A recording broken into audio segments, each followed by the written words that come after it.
దీపమై వెలిగించు మూడవ భాగం.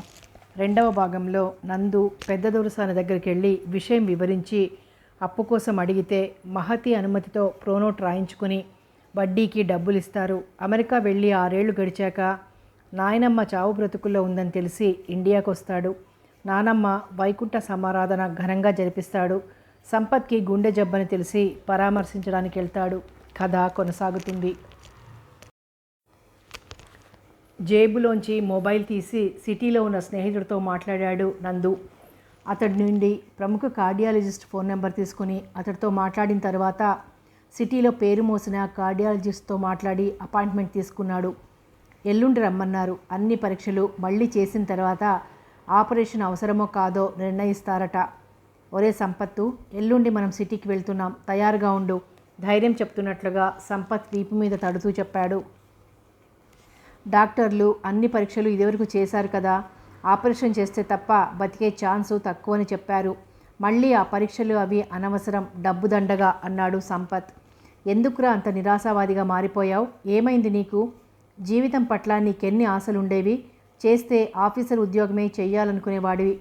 ఈసారి నిన్ను నాతో అమెరికా తీసుకెడతాను. హోటల్లో కప్పులు కడగడానికో రోడ్లు ఊడవడానికో కాదు, మంచి పొజిషన్లో ఉండే ఉద్యోగమే నీకు చూపెడతాను. నువ్వు స్థిరపడే వరకు నా దగ్గరే ఉంచుకుంటాను. ఎన్ని కష్టాలు ఎదురైనా జీవితం పట్ల ఆశావహ దృక్పథాన్ని విడిచిపెట్టకూడదురా, ధైర్యం చెప్పాడు నందు. ముందు బతికి బయటపడితే కదా, శుష్కంగా నవ్వాడు సంపత్. జీవితానికి ఆశ అన్నది టానిక్ లాంటిది. అది నెరవేరుతుందా లేదా అన్నది తర్వాతి సంగతి. నీ ఆరోగ్యం చక్కబడుతుంది, నువ్వు మామూలు మనిషివి అవుతావు, గ్యారంటీగా చెబుతున్నాను. నీ ఆపరేషన్కి అయ్యే ఖర్చు ఎంతైనా పెడతాను. చిన్ననాటి చెలికాడివి గుర్తుందా? మనకు పంచపాండవులన్న పేరుండేది. శ్రీధర్, కృష్ణ, శేఖర్, నువ్వు, నేను. ఒకరి కష్టం ఒకరం పంచుకోకపోతే స్నేహం అన్న మాటకి అర్థం లేకుండా పోతుంది. సంపత్ భుజాల మీద చేతులు వేసి దగ్గరకు తీసుకుంటూ బాధగా అన్నాడు నందు. నందు, నా తండ్రి, ఎంత చక్కని మాట చెప్పావు. కామాక్షమ్మ పరుగున వచ్చి నందును చుట్టుకుపోయింది. మండే గుండెల మీద పన్నీటి జల్లు కురిపించావు కదరా. ఆపరేషన్కి అయ్యే ఖర్చు నువ్వు పెడతావా? నీ స్నేహితుడిని బతికించుకుంటావా? దుఃఖం కట్టలు తెంచుకొని కన్నీటి ధారలు కారిపోతుండగా అందామే. ఎంత డబ్బు ఖర్చైనా పర్వాలేదత్తా, సంపత్తును నేను బతికించుకుంటాను. పుత్రశోక భయం మీకొద్దు, ధైర్యంగా ఉండండి. వాడికి ధైర్యం చెప్పండి. జీవితంలో ఏదైనా పోగొట్టుకోవచ్చేమో కానీ ధైర్యాన్ని మాత్రం పోగొట్టుకోకూడదంటారు. దాన్ని పోగొట్టుకుంటే అన్నింటినీ పోగొట్టుకున్నట్లే అని లేచాడు నందు. నందు వచ్చినప్పటి నుండి పక్క ఊళ్ళో టీచర్గా చేస్తున్న శ్రీధర్, సిటీకి సినిమా ఛాన్సుల కోసం చక్కర్లు కొడుతున్న కృష్ణ, ఊళ్ళోనే ఉండి వ్యవసాయం చూసుకుంటున్న శేఖర్ నందుకి సంపత్ని హాస్పిటల్లో అడ్మిట్ చేయడానికి సాయపడ్డారు. నందు నానమ్మ కర్మకాండలకు వచ్చిన చుట్టాలంతా వెళ్ళిపోయినా శ్రీపతి కుటుంబం మాత్రం ఉండిపోయింది. ఎలాగైనా బిడ్డను ఆ ఇంట్లో పడేయాలన్న తాపత్రయంతో అదేదో తేలాకే వెళ్ళాలని ఆగాడు. మర్నాడు అందరూ తీరిగ్గా కనిపించడంతో చదరంగంలో పావులు కదుపుతున్నట్లుగా మొదలుపెట్టాడు శ్రీపతి. ముందుగా ఇంటి పెద్ద మనిషిని అడగడం మర్యాద కాబట్టి రమణారావునే ముందు పట్టుకున్నాడు. సరోజ నాకు పరాయిది కాదు, నా చెల్లెలు. నా పిల్లని ఈ ఇంట్లో పడేయాలని ఆశపడ్డంలో తప్పు లేదనుకుంటాను. మన బావమరుదుల సంబంధాన్ని బియ్యంగా మార్చుకోవాలని నా ప్రగాఢ వాంఛ. ముందు పెద్దదాన్నే నందుకిచ్చి చేయాలనుకున్నాం. నందు అమెరికా వెళ్ళి రావడం ఆలస్యం కావడంతో వేరే సంబంధం చేయాల్సి వచ్చింది. చిన్నదాన్నైనా మీరు చేసుకోక తప్పదు.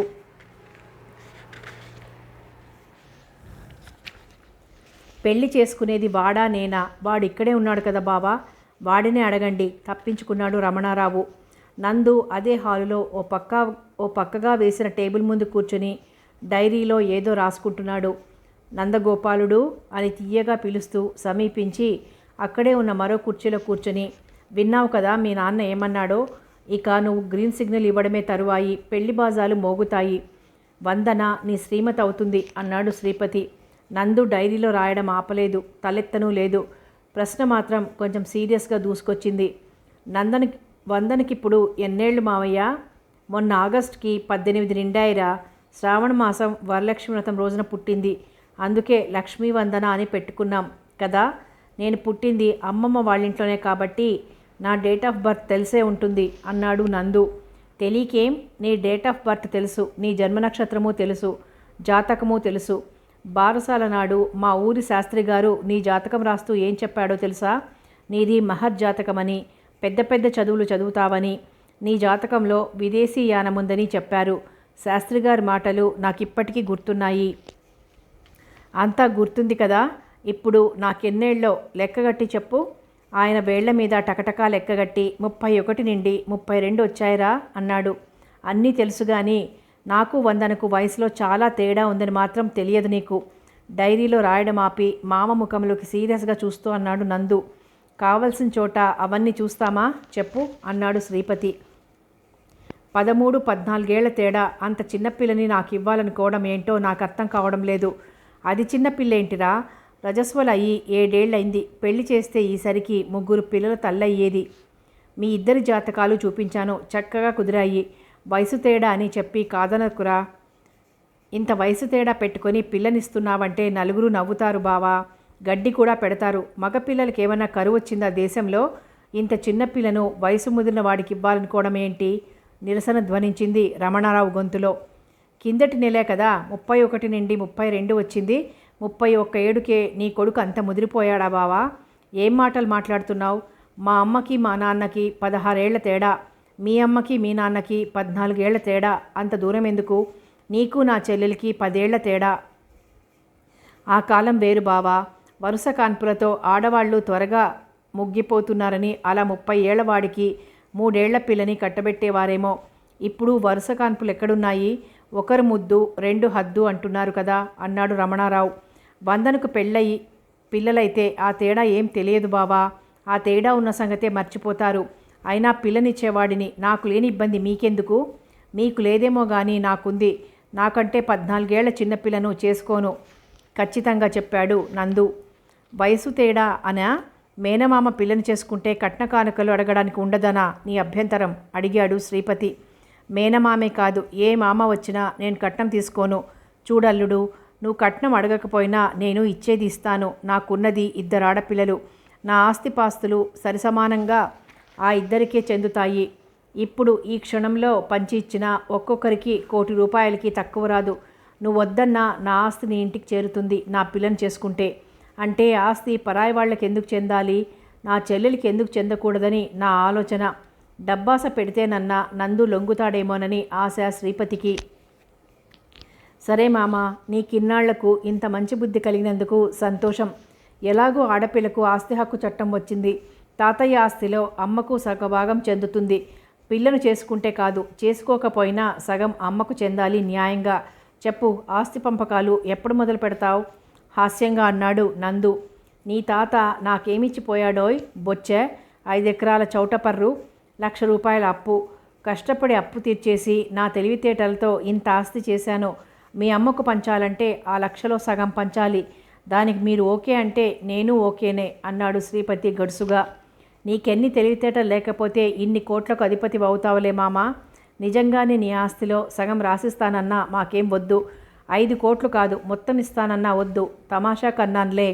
నేను తమాషాగానే అన్నానురా అల్లుడు అని భళ్ళును నవ్వేశాడు శ్రీపతి. వయసు తేడా అని వంక చెప్పి తప్పించుకోవాలని చూడకు. నువ్వనుకున్నా నేను తప్పించుకోనియను. నా కల్లుడు కావలసిన నా మేనల్లుడిని ఇంకెవరో ఎగరేసుకుపోతుంటే చూస్తూ ఊరుకుంటానా? ఇప్పుడు నన్నెవరు ఎగరేసుకుపోతున్నారు? విస్మయంగా అడిగాడు నందు. మొన్న మీ నాన్న తరపు బంధువు వంకాయమ్మో పిలిస్తే దినవారాలకు వచ్చిన మనిషి. ఆ 3 రోజులు తిని వెళ్ళిపోక తన మనవరాలిని చేసుకుంటే 25 లక్షల కట్నం ఇస్తామని మీ అమ్మతో చెబుతుంటే విన్నానులే. అది చిన్నప్పటి నుండి నాకు కాళ్ళ కింద నిప్పులు పోసినట్లుగా ఉందనుకో. అది విన్నప్పటి నుండి నాకు కాళ్ళ కింద నిప్పులు పోసినట్లుగా ఉందనుకో. పెళ్ళికి ఆడపిల్ల ఉన్న మేనమామను నేనుండగా ఆమె ఎవరు తన మనవరాల్ని ఇస్తానని చెప్పడానికి? నా కోట్ల ఆస్తి ముందు దాని ముష్టి 25 లక్షలెంత? నేనేం ఆమె లక్షలకు అమ్ముడుపోవడం లేదు. నువ్వెందుకు మామ ఆవేశపడిపోతున్నావు? నవ్వుతూనే అడిగాడు నందు. ఎంతైనా అమ్మ పుట్టింటి వాళ్ళు కదా, మరీ అంత కరాఖండిగా ముఖం మీద గుద్దినట్లుగా చెప్పి వాళ్ళని దూరం చేసుకోవడం ఎందుకు అనుకున్నాడు. నవ్వుతూనే విషయాన్ని తేల్చేయాలనుకున్నాడు. ఎన్నాళ్ళు సెలవుందిరా నీకు? శ్రీపతి అడిగాడు ఏదో దీర్ఘాలోచనలో పడిపోయి. అప్పుడే 15 రోజులు అయిపోయాయి. ఇక మిగిలింది నెల 15 రోజులు. దేనికి ఈ లెక్కలు? పెళ్లి చేసి పిల్లను నీ వెంట పంపడమా? ఇంత తక్కువ టైంలో పెళ్లికి తూగడం కష్టం కాబట్టి ఎంగేజ్మెంట్ మాత్రం చేసి మళ్ళీ వచ్చినప్పుడు పెళ్లి చేయడమా అని ఆలోచిస్తున్నా. నాకు ఇప్పుడే పెళ్లి ఆలోచనలు లేవు మామ, వచ్చినప్పుడు నీకు చెప్తాను. ఇప్పటికే నువ్వు ముదిరిపోయావని చెప్తున్నాడు మీ నాన్న. ఇంకా ముదిరిపోతే బాగుండదు. అయినా వందనని నీకోసం ఎన్నాళ్ళను ఉంచేస్తాను చెప్పు. వందనని చేసుకుంటానని మాటిచ్చేసినట్టే ఎంత యుక్తిగా మాట్లాడుతున్నాడు. లోపల చికాకుగా ఉన్న పైకి నా కోసం ఉంచొద్దు, మంచి సంబంధం చూసి పెళ్లి చేసేయి అన్నాడు. ఆ మాటే నీ నోటి వెంట రాకూడదు. వందన ఈ ఇంటి కోడలు కావాల్సిందే. నాకు మాటిస్తే చాలు. ఏడాదో 2 ఏళ్ళు ఆగమంటే ఆగుతా. నాకిప్పుడు పెళ్లి చేసుకోవాలనే ఆలోచన లేనప్పుడు నీకు మాటెలా ఇస్తాను? నీకు వందన ఇష్టమో కాదో ముందది చెప్పు. ఇష్టమే, కానీ పెళ్లి చేసుకునే ఇష్టం మాత్రం కాదు. మామ కూతురు కాబట్టి ఆ అభిమానం సహజంగా ఉంటుంది. అది చాలు నాకు. పెళ్ళైతే చేసుకో. ఆ ఇష్టాలు ప్రేమలు సహజంగా ఏర్పడతాయి. మేమంతా పెళ్ళయ్యాక ప్రేమించిన వాళ్ళమే పెళ్ళాలను. పెళ్ళని సతాయించకు మామ. నాకిప్పుడే పెళ్లి చేసుకోవాలని లేదు. ఆయన్ని ఎలా వదిలించుకోవాలో పాలుపోలేదు నందుకు. తల్లి అందుకుంది. ఇప్పుడే పెళ్లి చేసుకోవాలని లేదని చెప్తున్నాడు కదా, అడిగిందే అడిగి ఎందుకు సతాయిస్తావు వాడిని? బంధనికి చదువు పూర్తి కాలేదు, డిగ్రీ పూర్తి చెయ్యని, ఇప్పుడు తొందర ఏముంది అంది.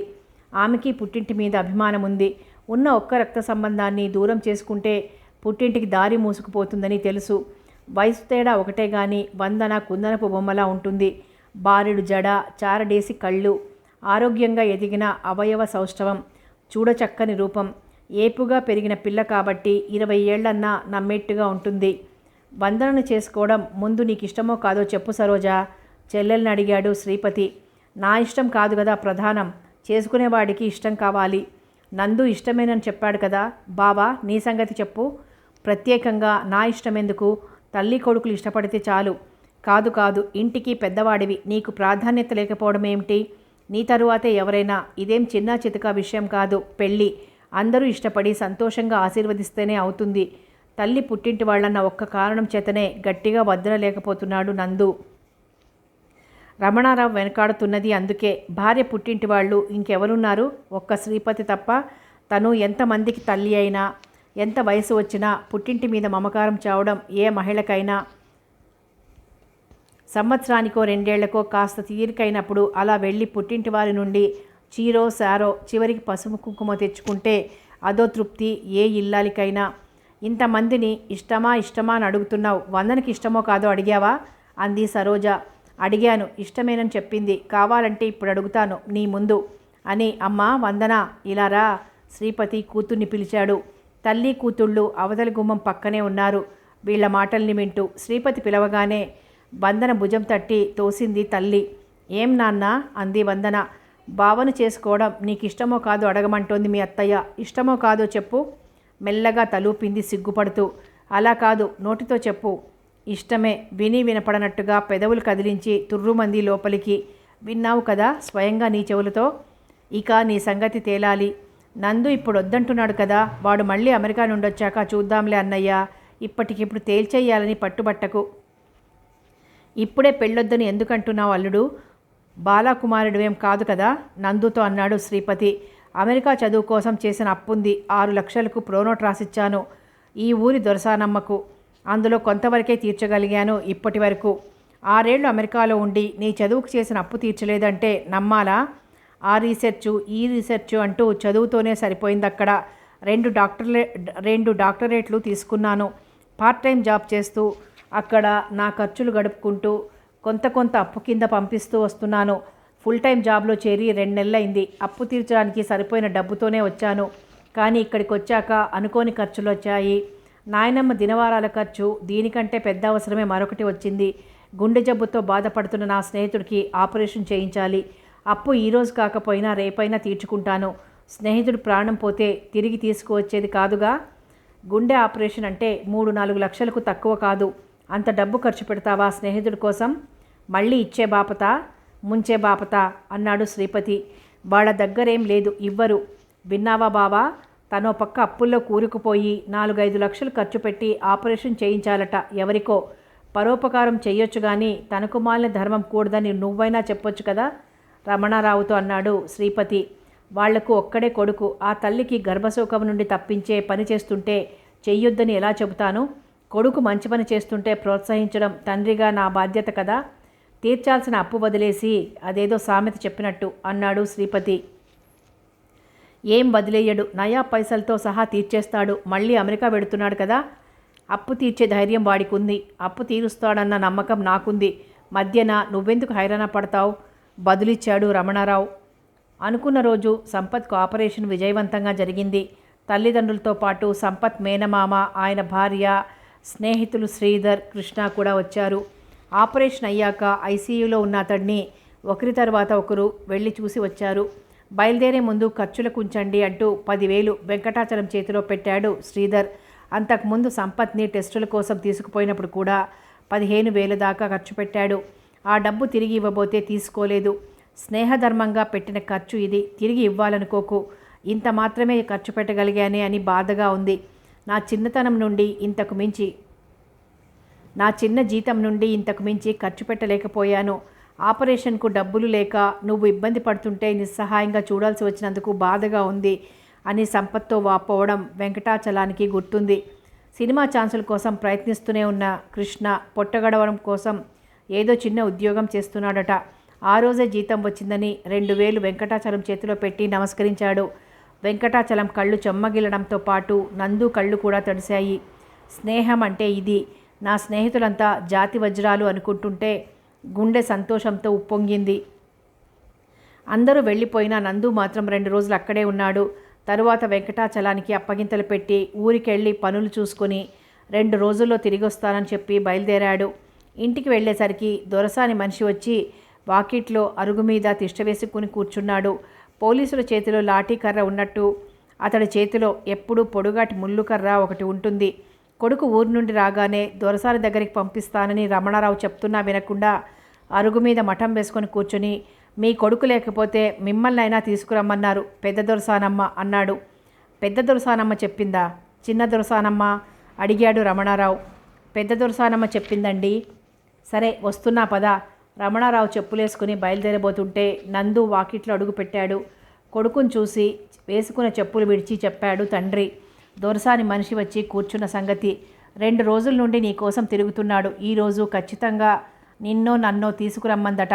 మధ్యాహ్నం 2 అయింది. అప్పటికే భోంచేసి వస్తాను, కూర్చో అని చెప్పి లోపలికి వస్తూ, అమ్మా ఆకలి దంచేస్తుంది, అన్నం పెట్టు తొందరగా అని కేకవేసి కాళ్ళు కడుక్కొచ్చాడు నందు.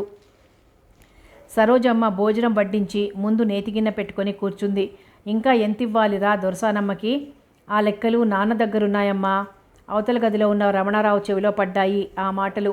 ఆయన గుమ్మం దగ్గరికి వచ్చి వడ్డీ అసలు అంతా కలిపి 3 లక్షల దాకా ఇవ్వాల్సి ఉంటుంది చెప్పాడు. దొరసానమ్మ గారికి ఏం చెప్తావురా? ఆ బాకీ కట్టాలని తెచ్చిన డబ్బు వేరే ఖర్చయిపోయింది కదా అంది సరోజ. ఇంకో సంవత్సరం గడువు తీసుకుంటానమ్మా, కానీ ఏడాది కాదు 6-7 నెలల్లో మొత్తం పంపించేస్తా. గబగబా తింటుంటే గొంతుకు అడ్డం పడ్డట్టుగా అయి ఉక్కిరిబిక్కిరి కాసాగాడు నందు. నెమ్మదిగా తిను అంది సరోజమ్మ. అవతల నక్షత్రకుడు నా కోసం కాచు కూర్చున్నాడు కదా, ఇంతసేపు కూర్చున్నాడు, ఇంకాసేపు కూర్చోడా? బాగున్నారా అమ్మమ్మ? నందు నవ్వుతూ పలకరించాడు. ఎప్పుడూ తనను చూడగానే ముఖమంతా సంతోషం పులుముకొని నవ్వుతూ పలకరించే ఆమె ముభావంగా కూర్చో, అమెరికా నుండి ఎప్పుడొచ్చావు అంది. చెప్పాడు నందు. వచ్చి ఇన్నాళ్ళైనా రాలేదేంటి? నేనొచ్చిన మర్నాడే నానమ్మ కాలం చేసింది. మైలో ఉండగా ఎవరిళ్ళకి వెళ్ళకూడదు కదా. దినవారాలు అయ్యాక నా ఫ్రెండ్ సంపత్కి గుండె ఆపరేషన్ అయితే వెళ్ళాను. ఈరోజే వచ్చాను. మీరు మనిషిని పంపకపోయినా నేనొచ్చి మిమ్మల్ని కలిసేవాడిని. ఊరికే చేతులుపుకుంటూ వచ్చినట్టున్నావు, డబ్బు తీసుకురాలేదా? ముఖమంతా ఎలాగో పెట్టుకుని అడిగింది. సంవత్సరం కూడా అక్కర్లేదు, నాకొక్క 6 నెలలు గడువివ్వండి. మీ అప్పు వడ్డీతో సహా తీర్చేస్తాను. మీకు ఇద్దామని తెచ్చిన డబ్బు వేరే వాటికి ఖర్చయిపోయింది. ఇంకా ఎంత ఇవ్వాలో తెలుసు కదా. నాన్న చెప్పాడు, ఇంకా 3 లక్షల దాకా ఇవ్వాల్సి ఉంటుందని. ఇంత డబ్బు వేరే దానికి ఖర్చయిపోయిందంటే నమ్మమంటావా? అసలు అమెరికా నుండి వస్తూ డబ్బు తెచ్చావా, లేక అప్పున్న సంగతి మర్చిపోయావా? అప్రసన్నంగా ఉన్న ఆమె గొంతులో నిష్ఠూరమే కాదు, కొంచెం కాఠిన్యము చోటు చేసుకోవడంతో నందు ముఖం వెలవెలబోయింది. అభిమానం గాయపడ్డట్లుగా అయింది. అప్పున్న విషయం మర్చిపోయేవాడినైతే ఇంతవరకు 3 లక్షల వరకు చెల్లగట్టేవాడిన అమ్మమ్మ, నాన్న పంటల మీద 1 లక్ష దాకా అప్పు కింద జమ చేశానన్నారు. ఇంకా అసలు 2 లక్షలు, వడ్డీ 1 లక్ష దాకా ఇవ్వాలి. మీ అప్పు పూర్తిగా తీర్చేయాలనే డబ్బు తెచ్చాను. కానీ నాన్నమ్మకు కర్మకాండకు పెట్టిన ఖర్చు 1 లక్ష దాటింది. మిగతాది నా స్నేహితుడు చావు బ్రతుకుల్లో కొట్టుమిట్టాడుతుంటే 3 లక్షలు పెట్టి బైపాస్ సర్జరీ చేయించాను. మీ అప్పు ఎగ్గొట్టాలని నేను అబద్ధం ఏం చెప్పడం లేదు. కావాలంటే వెంకటాచలం మామయ్య దగ్గరికి ఎవరినైనా పంపించి నేను చెప్పింది నిజమో కాదో తెలుసుకోండి. కొన్నాళ్ల కిందట వెంకటాచలం తన దగ్గరికి వచ్చి కొడుక్కి గుండె జబ్బని డాక్టర్లు ఆపరేషన్ చేయాలన్నారని సాయం చేయండి అని అడగడం గుర్తొచ్చింది సులోచనమ్మకు. తను 20,000 రూపాయలు ఆయన చేతిలో ఉంచి అంతకు మించి తన నుండి ఆశించొద్దని చేతులు జోడించటం గుర్తుంది. అందులో అబద్ధం ఏం లేదు కానీ అంత డబ్బు ఖర్చు పెట్టి నందు ఆపరేషన్ చేయించానని చెప్తుంటే విస్మయం అనిపించింది ఆమెకి. నీకు అప్పు ఇచ్చింది కాక సాక్ష్యాలకు రుజువులకు ఎక్కడికి తిరగను, వెళ్ళు మహతికి ఏం చెప్తావో చెప్పు అంది. డబ్బిచ్చింది మీరు, డబ్బు తీసుకున్నది నేను. ఇప్పుడు మహతితో నేనేం మాట్లాడాలి? వెలవెలబోయిన ముఖంతో అడిగాడు నందు. నువ్వు అప్పు కోసం వచ్చిన రోజు అంత డబ్బు ఇవ్వడానికి మహతి ఒప్పుకోలేదు. ఎంతో కష్టపడి ఒప్పించాను. అంత డబ్బిస్తున్నప్పుడు పొలం కాగితాలో ఇంటి కాగితాలో పెట్టుకుని ఇద్దామంది. రమణారావు గారి నిజాయితీ మీద నాకు నమ్మకముంది. ఆయనే కాదు, ఆయన తాత ముత్తాతలు మన ఎస్టేట్లో నిజాయితీగా సేవలందించిన వాళ్ళు. ఏవో కాగితాలు తనఖా పెట్టుకుని ఇవ్వడం అంటే వాళ్ళ నిజాయితీని అవమానించినట్టేనని నచ్చజెప్పి ఆ అప్పు ఇప్పించాను. కేవలం నోటి మాట మీద. తీసుకున్న రోజు 3 ఏళ్లలో అప్పు తీరుస్తానన్నావు. ఏమైంది ఇప్పుడు? 6 ఏళ్ళైంది తీసుకొని. ఇంకా 6 నెలలు గడువడుగుతున్నావు. నువ్వు అమెరికా నుండి వచ్చావని తెలిసిన రోజు నుండి రోజు నువ్వు వస్తావని ఎదురు చూస్తున్నాం. ఏది? ముఖం చాటేశావు. మహతి దగ్గర నా మాట పోగొట్టావు. నిజాయితీ అని అదని ఇదని చెప్పారే, నిజాయితీ ముఖం చాటేసినట్టుందని రోజు నన్ను ఎత్తి పొడుస్తోంది. వెళ్ళి మాట్లాడు మహతితో. గడువే ఇస్తుందో, ఇప్పటికిప్పుడు ఎక్కడైనా తెచ్చి అప్పు కట్టేయమంటుందో ఆమె ఇష్టం. పెద్ద దొరసారి ముఖం అంతా చిటపటలాడుతున్నట్టుగానే ఉంది. మహతి లోపలుందా అమ్మమ్మ? రత్నం సులోచనమ్మ పని మనిషిని పిలిచింది. రత్నం జవాబు కానీ ఆమె వస్తున్న జాడ కానీ కనిపించలేదు. అదెక్కడ చచ్చిందో విసుక్కుంటూ నువ్వే లోపలికి వెళ్ళు నందు. నీకు ఈ ఇల్లు కానీ మహతి కానీ కొత్త కాదు కదా. పచ్చివెలక్కాయ గొంతుకు అడ్డం పడ్డట్లుగా అయింది నందుకి. చిన్నప్పుడు ఆడిపాడిన ఇల్లే అది. మహతితో కూడా ఆడుకున్నాడు అభిజిత్తో పాటు. ఆ బాల్య స్మృతులు తప్ప ఆ స్నేహం ఎక్కడుంది? మహతిని చూసి ఎన్నేళ్లైంది. అభితో ఆమె పెళ్లి రోజు చూశాడు. అరవిచ్చిన పువ్వులా సుకుమారంగా కనిపించిన ఆ రూపమే తన మనసులో నిలిచిపోయింది. ఇప్పుడు 30 ఏళ్ల నిండు యవ్వనవతి. వ్యవహారంలో ఆరితేరిన మనిషిగా, డబ్బు మనిషిగా, వట్టి కఠినాత్మురాలిగా మారిపోయిన మహతిలో ఆనాటి ముగ్ధ సుకుమారం మచ్చుకైనా కనిపించకపోవచ్చు. వెళ్ళునందు, వెళ్ళి మాట్లాడు మహతితో. ఏ విధంగా నచ్చజెప్తావో నీ ఇష్టం. సిఫార్సు చేసి నీకు డబ్బిచ్చినందుకు మహతి నన్ను మాట అనకుండా చూడు చాలు అంటూ చేతులెత్తి దండం పెడుతుంటే విచలితంగా చూశాడతను. జోడించిన ఆ చేతులు ఆర్తిగా పట్టుకొని, ఎంత మాటన్నారమ్మమ్మ, మీకు మాట రానిస్తానా? టైం కావాలని అడిగానంతే. మీ డబ్బు నయా పైసా ఉంచుకోను. మీరు నాకు చేసిన మేలు జన్మలో మర్చిపోను. ఏం చేసినా మీ రుణం తీరేది కూడా కాదు అన్నాడు నందు. మళ్ళీ ఈసారి మహతిని పిలిచిందామే. అట్నుంచి ఏ జవాబు లేకపోయేసరికి నువ్వే వెళ్ళు, మహతి లోపలెక్కడో ఉన్నట్లుంది అంది. వెళ్ళమని పెద్దామె బలవంత పెడుతుంటే ఇంకా అక్కడే ఉంటే బాగుండదని లేచి లోపలికి నడిచాడు నందు. 2-3 గదులు దాటాక మాటలు వినిపించాయి. కిచెన్ గుమ్మం దగ్గరికి వచ్చి స్థాణువులా నిలబడిపోయాడు. అక్కడ మహతి, రత్నం ఉన్నారు. వాళ్ల ముందు పెద్ద చేప ఒకటి గచ్చు మీద పడి గిలగిలా కొట్టుకుంటోంది. మహతి మళ్ళీ పట్టుకుంటుంటే అది జారి పడిపోతోంది. రత్నం పకపక నవ్వుతోంది. దాన్ని శుభ్రం చేయడం మీకు రాదు దొరసాని, నన్ను పట్టుకోనియండి. దాని మిడిసిపాటు వ్యవహారం నా కాడ సాగదు. దాన్ని బండకేసి రాసి ముక్కలు కోసి పెడతా కదా. నువ్వు శుభ్రం చేస్తే నీచువాసన సరిగ్గా పోదే. దీన్ని నేనే బాగు చేస్తాను, నేనే వండుతాను. నీ చేతిలో పెడితే పాడు చేస్తావు ఇంత మంచి చేపను. నువ్వు మసాలా నూరిపెట్టు చాలు. మిక్సీలో వేస్తే అమ్మమ్మకి ఇష్టం ఉండదు. రోట్లో నూరు. చేపను మళ్ళీ పట్టుదలగా పట్టుకోవడంలో మునిగిపోయి తల మీద నుండి పమిట జారిపోవడం గమనించలేదు మహతి. ఆనాటి విరియని 16 ఏళ్ల పర్వం ఇప్పుడు పరిపూర్ణ యవ్వనవతిగా రూపుదాల్చింది. శరత్కాలంలో పున్నమి చంద్రుడిలా అందాలు వెదజల్లుతున్న ఆ ముఖం వంక చూస్తూ రెప్పవాల్చినట్టుగా నిలబడిపోయాడు నందు. పకపక నవ్వుతున్న రత్నం ఎందుకో ఇటు తిరిగింది. దొరసాని, నందు బాబొచ్చాడమ్మా పెద్దగా అరిచింది. ఉలిక్కిపాటుతో అటు చూసింది మహతి. తెల్లని లాల్చీ పైజామాలో గుమ్మం పొడవునా కనిపించిన యువకుడిని కళ్ళు పెద్దవి చేసుకుని ఆశ్చర్యంగా చూసింది మహతి. ఆమె చేతిలోంచి చేప ఎప్పుడో జారిపోయింది. తన తల మీద పైట లేకపోవడం, ఎద మీద పైట అస్తవ్యస్తంగా జారిపోయే స్థితిలో ఉండడం గమనించి తొట్రుపాటుతో సరిచేసుకోబోయింది. చేపను పట్టుకున్న చేతులు మురికగా ఉండడంతో ఆ ప్రయత్నం విరమించి గబగబా సింకు దగ్గరికి వెళ్ళి చేతులు కడుక్కొని బయట సరిచేసుకొని ఇటు తిరిగింది. బాగున్నారా మహతి? ముందుగా అతడే తేరుకొని నవ్వుతూ పలకరించాడు. మీరు ఊళ్ళో లేరని చెప్పాడు నిన్న వెంకటి. ఎప్పుడొచ్చారు?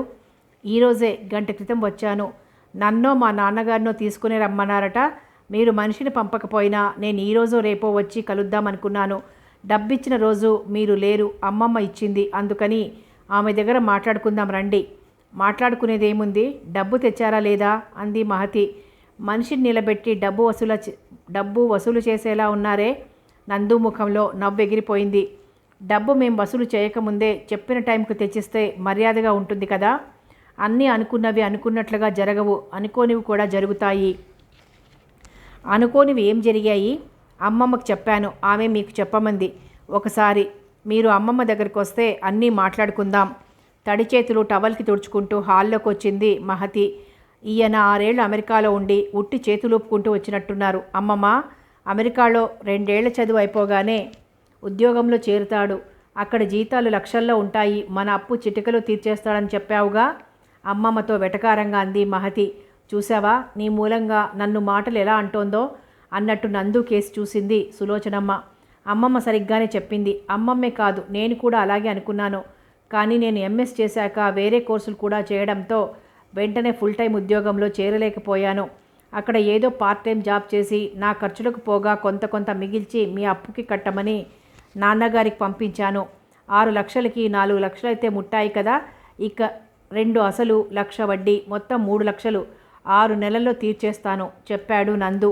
అయితే పాత దస్తావేజులు చింపేసి 3 లక్షలకు కొత్త దస్తావేజులు రాసివ్వండి అంది మహతి. అంటే 6 లక్షలకు అయిన వడ్డీని అసలు కింద జమ చేసి దానికి కూడా వడ్డీ కట్టమంటారా? తెల్లబోయాడు నందు. చక్రవడ్డీ, బారు వడ్డీ అని చిన్నప్పుడు లెక్కల క్లాస్లో చదువుకోలేదా? దాన్ని దోపిడీ వడ్డీ అనాలి. లేకపోతే ఏమిటి? వడ్డీకి వడ్డీ కట్టమనడం ఏమిటి? మీ నాన్నగారు ఇచ్చిన డబ్బంతా అసలు కిందికే జమ కట్టారు. వడ్డీ కింద ఒక్క పైసా కూడా ఇవ్వలేదు. 3 ఏళ్ళు అనుకున్నది 6 ఏళ్ళయింది. పైనుంచి ఇప్పుడు మరో 6 నెలలు టైం అడుగుతున్నారు. వడ్డీని అసలులో జమ చేయకుండా ఏం చెయ్యాలి? ఏమైనా అప్పు తీసుకున్నప్పుడు నవ్వుకుంటూ తీసుకుపోతారు, తిరిగి ఇవ్వాల్సి వచ్చినప్పుడు ఏడుస్తారు. మీరే కాదు, అప్పు తీసుకున్న వాళ్ళంతా అంతే. ఇవ్వకపోతే ఏడుస్తారు, ప్రాణం మీదకి వచ్చిందని కాళ్ళ వేళ్ళ పడతారు. పోనీలే అనిస్తే టైంకి ఇవ్వరు, అడిగితే నిష్ఠూరం. నేను రాక్షసులా కనిపిస్తాను. మగడు లేడు, పిల్లలు లేరు, డబ్బేం చేసుకుంటుంది అంటారు. మగడు పిల్లలు లేని వాళ్లకు డబ్బు అవసరం ఎక్కువ కదా. పిల్లలుంటే వాళ్లే 1,00,000 వరహాల పెట్టు. మగడే ఉంటే చింతేముంది, అన్నీ అతడే చూసుకుంటాడు. ఎవరూ లేనందుకే డబ్బును దన్నుగా నా బలంగా చూసుకుంటున్నాను. తప్ప చెప్పండి. అప్పిచ్చాక అడగొద్దా అంది మహతి ఉక్రోషంగా. ఏం చెప్పాలో పాలుపోలేదు నందుకి. సంపత్కి మొన్న ఆపరేషన్ అయినప్పుడు శ్రీధర్, కృష్ణ కాక ఊరి వాళ్ళు మరికొంతమంది కూడా వచ్చారు సంపత్ని చూడడానికి. మాటల సందర్భంలో మహతి గురించి వచ్చింది. సరిగ్గా ఇవే మాటలు అనుకున్నారు వాళ్ళు. జనాల్ని ఇంత పీడించి డబ్బు వసూలు చేసి ఆ డబ్బంతా ఏం చేసుకుంటుందని. మహతి గురించి మరొక సంగతి కూడా చెప్పుకున్నారు. ఆమె క్యారెక్టర్ మంచిది కాదని. ఆ మాటలు వింటుంటే తన మనసు కలతపడ్డట్లయింది. దొరబిడ్డనన్న అహం ఏమాత్రం లేని, కల్లా కపటం లేని అభిజిత్ గుర్తుకొచ్చాడు. చిన్నప్పుడు తనతో ఆడుకున్న మహతి గుర్తుకొచ్చింది. బొద్దుగా బూరెల్లా ఉన్న బుగ్గలతో చలాకీగా తిరిగే మహతి. ఆమె పెళ్లి రోజు పెళ్లి కూతురు అలంకరణలో అంతకు కొద్ది నిమిషాల ముందే అభి భార్య అయిన ఆమె చిరుసిగ్గుల మధ్య ఆమె రూపం మనసులో మెదిలింది. జీవితానికి డబ్బే ముఖ్యమా? డబ్బుంటే అన్నీ ఉన్నట్లేనా మనిషికి? అడిగాడు నందు. జీవితానికి డబ్బు ముఖ్యం కాకపోతే మరేం ముఖ్యమో చెప్పండి తిరిగి ప్రశ్నించింది మహతి. మళ్ళీ వచ్చినప్పుడు చెప్తాను. నేనిప్పుడు కొంచెం గడువు అడగడానికే కానీ మీ అభిప్రాయాలతో విభేదించి మీతో వాదులాడాలని రాలేదు. ఆ గారు అనకపోతే నాకు పోయేదేం లేదు. మహతి అనొచ్చు. చిన్ననాటి స్నేహితులమే కదా అందామే. చిన్ననాటి స్నేహితుడిని అన్నందుకు థ్యాంక్స్. కొత్త దస్తావేజుల మీద సంతకం కావాలన్నారు కదా, ఇప్పుడే పెట్టమంటారా, రేపు రమ్మంటారా? కొత్త దస్తావేజుల తయారీకి మా గుమాస్తా రాలేదు. రేపొకసారి వస్తే పాతవి చింపేసి కొత్తవి రాసుకుందాం. సరే, నేనింకా వస్తానమ్మమ్మ. పెద్ద దొరసానమ్మకు నమస్కారం పెట్టి బయలుదేరాడు నందు అలా వెళ్ళాడో లేదో, మహి నీ పద్ధతి నాకేం నచ్చలేదు అంది కోపంగా సులోచనమ్మ. వెళ్ళబోతున్న మహతి వెనక్కి తిరిగి అడిగింది, ఏం నచ్చలేదు అని. వడ్డీకి వడ్డీ కట్టించుకోవడం. చెప్పిన గడువుకు డబ్బు ఇవ్వకపోతే ఇలాగే చెయ్యాలి. శాస్తి, అనవసరంగా బాధపడొద్దు అమ్మమ్మ. అమెరికాలో చదివి అక్కడే సాఫ్ట్వేర్ జాబులు చేసే వాళ్ళకి ఇదొక లెక్క కాదు. అయినా ఎవ్వరూ చేయని పనేం నేను చేయలేదు. ఈ ఊళ్ళో వడ్డీలకు డబ్బులు ఇచ్చేది నేను ఒక్కదాన్నే కాదు. ఇంకా షాహుకార్లు, కామందులు ఉన్నారు. వాళ్ళు కూడా గడువు దాటితే వడ్డీకి వడ్డీ కట్టించుకోవడం మామూలేగా. వాళ్ళేదో కక్కుర్తితో చేశారని మనము చేయనక్కర్లేదు. వాళ్ళ అవసరాలని, ఇబ్బందుల్ని ఆసరాగా తీసుకుని వాళ్ళ నుండి ఈ విధంగా డబ్బు గుంజడం అమానుషం. అన్యాయంగా సంపాదించిన డబ్బు మనకెందుకు అంది పెద్ద దొరసాని. అమ్మమ్మ, ఇలా ధర్మ మీమాంసకు పోతే ముక్కు మూసుకొని కూర్చోవాల్సిందే. ఎవరికి వడ్డీలకి డబ్బులు ఇవ్వకూడదు. ఇస్తే మళ్ళీ అడగకూడదు. అయ్యో పాపం అని వదిలేయాలి. దానికంటే సన్యాసం పుచ్చుకుంటే బెటర్ కదా. మంచి చేపొకటి తెచ్చాడు సాయిలు. కమ్మగా వండి పెడతాను. రాత్రికి తిని ఏం చేస్తే బాగుంటుందో తీరిగ్గా ఆలోచిద్దువు గాని అని తేలిగ్గా తీసేసింది మహతి.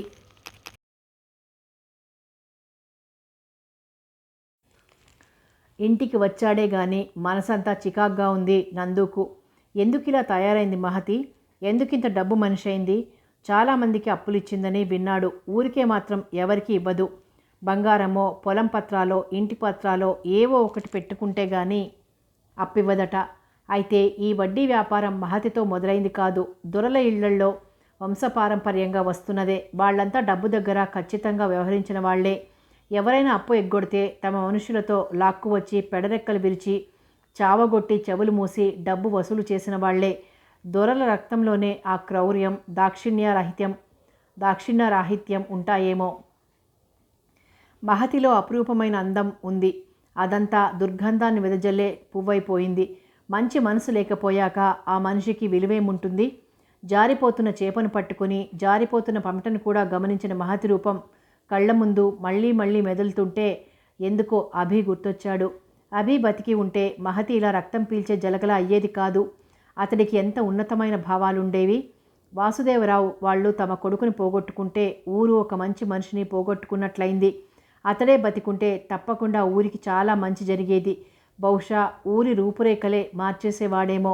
అభి, అంత హడావిడిగా ఎందుకు వెళ్ళిపోయావు? నీ ఆదర్శాలు, ఆశలు అన్నీ ఏమైపోయాయి? జీవితాన్ని అంత అర్ధాంతరంగా ఎందుకు ముగించావు? ప్రాణాతి ప్రాణంగా ప్రేమించిన మహతి గుర్తుకు రాలేదా? నువ్వెంతో ప్రేమించిన నీ ఊరు గుర్తు రాలేదా? బాధతో నందు కళ్ళు గట్టిగా మూసుకున్నాడు. అదే రోజు శేఖర్ కలిసి తనకు ఆత్మహత్య చేసుకోవడం తప్ప మరో మార్గం లేదని చెప్పడంతో నందు మనసు మరింత పాడైంది. శేఖర్ తండ్రి 2 నెలల క్రితమే అప్పుల బాధ తట్టుకోలేక పొలంలోనే చెట్టుకు ఊరేసుకుని చనిపోయాడు. అందిన చోటల్లా అప్పులు చేశాడు. తెల్ల బంగారం పండి తన దరిద్రం తీరుతుందని లక్షల పెట్టుబడి పెట్టి పొలంలో పత్తి పంట వేశాడు. పురుగు తగిలింది. నకిలీ మందులకు పురుగు చావలేదు. అది విశ్వరూపం దాల్చింది. మొత్తం పంటనే నాశనం చేసింది. అంతకుముందు కూడా వ్యవసాయంలో వరుస నష్టాలు, అదను మీద వర్షాలు పడకపోవడం, లేబర్ ఛార్జీలు పెరిగిపోవడం, వ్యవసాయం అంటే నష్టం కష్టం అన్నట్లుగా అయిపోయింది. ఆ నష్టాలను పత్తి పంటతో తీర్చుకుందామని వేస్తే అది దెబ్బతీసింది. తట్టుకోలేకపోయాడు. తను నమ్ముకున్న పొలంలోనే ఊరేసుకున్నాడు. ఆయన చావుతో అప్పుల బాధ పెరిగి అవి శేఖర్కి ఉరితాళ్లయ్యాయి. గల్ఫ్కి వెళ్లాలని తను ₹1,00,000 అప్పు చేసి బ్రోకర్ చేతిలో పోశాడు. డబ్బులు తీసుకుని వాడు మాయమైపోయాడు. తండ్రి చేసిన అప్పులు, తను చేసిన అప్పులు, మళ్ళీ వ్యవసాయం చేయాలంటే పెట్టుబడి, చేతిలో పైసా లేని పరిస్థితి, సంసార భారం. అంతకు మించి కష్టాలేముంటాయి ఆత్మహత్య చేసుకోవడానికి అన్నట్టుగా ఉంది అతడి పరిస్థితి. తను అమెరికా వెళ్ళాక కొంత డబ్బు పంపిస్తానని, ఆత్మహత్య ఆలోచనను దరిదాపులకు రానివ్వద్దని చెప్పాడు నందు. శేఖర్ అన్నంత పని చేస్తాడని కలలో కూడా ఊహించలేదు నందు.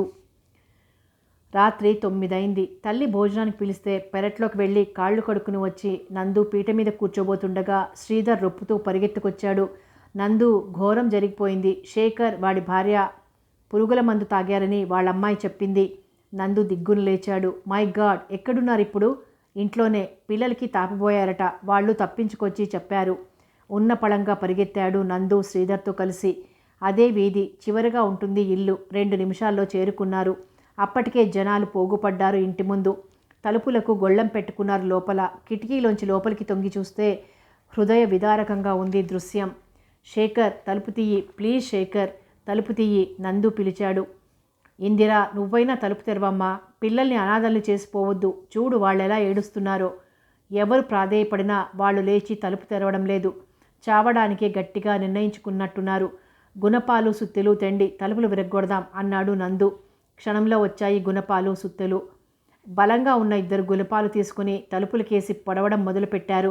పాతకాలం నాటి తలుపులేమో త్వరగానే విరిగిపడ్డాయి.